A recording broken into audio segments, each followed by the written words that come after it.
नमस्कार मंडळी, माझ्या स्वयंपाकघरात तुमचं खूप खूप मनापासून स्वागत. आजचं संध्याकाळचं जेवण या तिसऱ्या भागामध्ये चिंच गुळाची चटपटीत अशी आंबट, तिखट, गोड चवीची आमटी आणि गरमागरम असा तूप घातलेला वाफाळता भात, तोंडी लावायला कुरडई, असं आपलं हलकं फुलकं साधं संध्याकाळचं जेवण. आमटी आणि भात फक्त 15 ते 20 मिनिटात हा आपला संध्याकाळचा स्वयंपाक तयार होतो. चला करूया.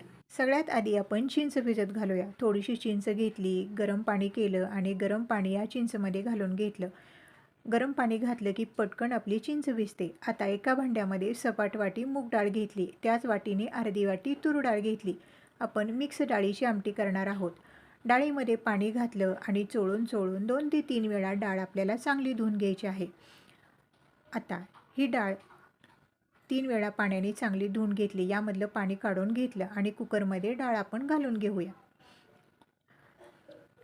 डाळ घालून घेतली. आता ज्या वाटीने डाळ घेतली होती त्याच वाटीने 3 वाटी आपण यामध्ये पाणी घालणार आहोत. असं मापात पाणी घातलं ना कुकरच्या बाहेर येत नाही आणि डाळ आपली एकदम मऊ अशी चांगली शिजते. यामध्ये हळद घालणार नाही, आपण नंतर फोडणीमध्ये हळद घालणार आहोत. झाकण लावलं आणि 3 शिट्ट्या आपण डाळीच्या करून घेऊया, म्हणजे मऊसूद आपली डाळ शिजते. कुकर झालेला आहे आणि बघा एकदम मऊसूद आपली डाळ शिजलेली आहे. आता या कुकरमध्येच आपण डाळ अशी पळीने हलवून हलवून बारीक करून घेऊया.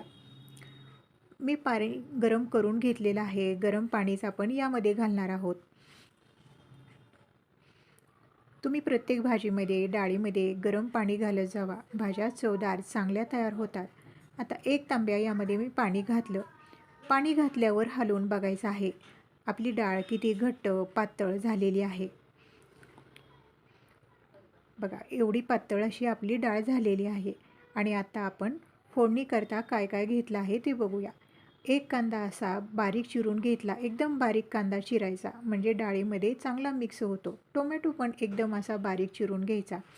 10-12 लसूण पाकळ्या, थोडंसं आलं, चिरलेला कढीपत्ता. कढीपत्ता चिरलेला घातला ना तो काढता येत नाही आणि आपल्या पोटात जातो, म्हणून कढीपत्ता चिरून घालायचा. थोडासा अख्खा कढीपत्तासुद्धा मी घेतलेला आहे आणि थोडीशी बारीक चिरलेली कोथिंबीर. घरचा काळा मसाला 1 चमचा, तुम्ही मसाले तुमच्या आवडीप्रमाणे घाला. 1 चमचा हळद, चवीप्रमाणे मीठ आणि 1 चमचा गूळ. फोडणी करता आपल्याला जिरं, मोहरी आणि तेल लागेल. आता खलबत्त्यामध्ये लसूण, आलं आपण कुटून घेऊया. थोडेसे कोथिंबीरीचे देठ घालायचे, म्हणजे एकदम चवदार आपली आमटी तयार होते. आता हे बघा थोडंसं असं जाडसर कुटून घेतलं. आता काढून घेऊया. गॅसवर कढई ठेवली. 1 पळी तेल घातलं. तेल तापलं की मोहरी घातली, जिरं घातलं. जिरं मोहरी तडतडले की कढीपत्ता घातला. आता कांदा घालायचा आणि कांदा थोडासा तेलामध्ये आपण भाजून घेऊया. लगेच टोमॅटो घालूया आणि कुटलेलं हे वाटण घालूया. टोमॅटो वाटण तेलामध्ये आपण थोडं भाजून घेऊया. 1-2 मिनटं परतलं की मीठ घालूया. मीठ घातल्यावर आपला कांदा आणि टोमॅटो लगेचच यामध्ये मऊ होतात. आता थोडीशी बारीक चिरलेली कोथिंबीर घातली. अर्धा चमचा हळद, घरचा काळा मसाला आणि मसाले घातल्यावर परत अर्धा मिनटं तेलामध्ये मसाले भाजून घेतले. आणि आता आपण डाळ बारीक केलेली आहे ती घालून घेऊया. आता कुकरमध्ये थोडंसं पाणी घालून कुकर धुवून यामध्ये मी पाणी घातलेलं आहे आणि चांगलं आपण तळापासून चांगली ही आमटी हलवून घेऊया. तुम्हाला आमटी किती घट्ट पातळ पाहिजे आहे तसं पाणी घालून घ्या.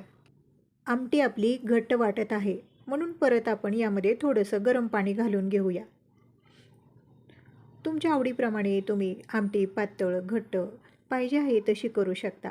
पाणी घातल्यावर परत चांगलं आपल्याला हलवून घ्यायचं आहे. बघा एवढी पातळ अशी आमटी केलेली आहे. बघा आमटी करेपर्यंत आपली चिंच इकडं चांगली भिजलेली आहे आणि हाताने असा याचा गर आहे तो काढून घ्यायचा आहे. असं चुरून चुरून काढून घ्यायचा आणि हा चोथा आहे तो बाजूला काढायचा आणि हे चिंचेचं पाणी या आमटीमध्ये घालून घेऊया. लगेचच गूळ घालूया. गूळ तुम्ही तुमच्या आवडीप्रमाणे कमी जास्त करा. चिंचेचं पाणी गूळ घातल्यावर तळापासून आपल्याला चांगलं हलवायचं आहे. आता मध्यम गॅसवर आमटीला एक उकळी काढूया. आमटीला उकळी येत आहे तोपर्यंत आपण भात करूया. आता एका भांड्यामध्ये 2 वाट्या मी तांदूळ घेतले आहेत. तुम्ही तुमच्या आवडीप्रमाणे कुठलेही तांदूळ घ्या. मी इंद्रायणी तांदूळ घेतलेले आहेत. आता तांदूळ मी 3 वेळा पाण्याने चांगले स्वच्छ धुवून घेतले आणि कुकरमध्ये घालून घेऊया.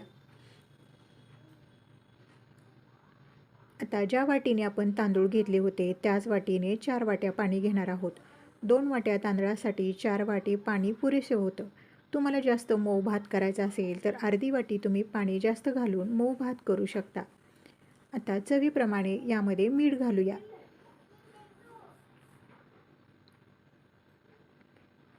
मीठ घातल्यावर चमच्याने मीठ चांगलं आपल्याला हलवून घ्यायचं आहे. आणि आता झाकण लावून 3 शिट्ट्या करून घेऊया. बघा तोपर्यंत इकडं आपली आमटी चांगली उकळलेली आहे. बघा किती मस्त चमचमीत चटपटीत अशी चिंच गुळाची आमटी आपली तयार झाली आहे. गॅस बंद केला आणि शेवटी आता चिमूटभर आपण हिंग घालूया.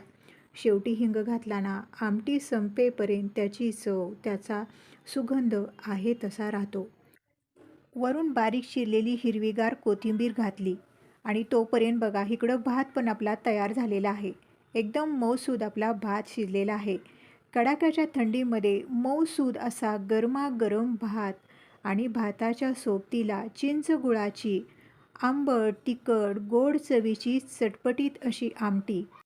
संध्याकाळच्या जेवणामध्ये आमटी भात असेल ना मग मी तोंडी लावायला पापड किंवा कुरडई तळत असते आणि भातावरून असं साजूक तूप. असं आजचं संध्याकाळचं आपलं साधं हलकं फुलकं जेवण. तुम्हाला मी केलेली चिंच गुळाची आमटी कशी वाटली कमेंटमध्ये सांगायला विसरू नका. तुम्ही पण या पद्धतीने आमटी करून बघा, तुम्हाला नक्की आवडेल. खरंच खूप छान आमटी तयार होते.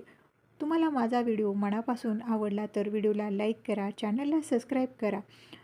खरंच तुम्हाला माझे व्हिडिओ मनापासून आवडत असतील तर तुमच्या मित्रमैत्रिणी नातेवाईकांना शेअर करा. त्यांनासुद्धा या व्हिडिओची मदतच होईल. व्हिडिओ पाहिल्याबद्दल मनापासून आभार.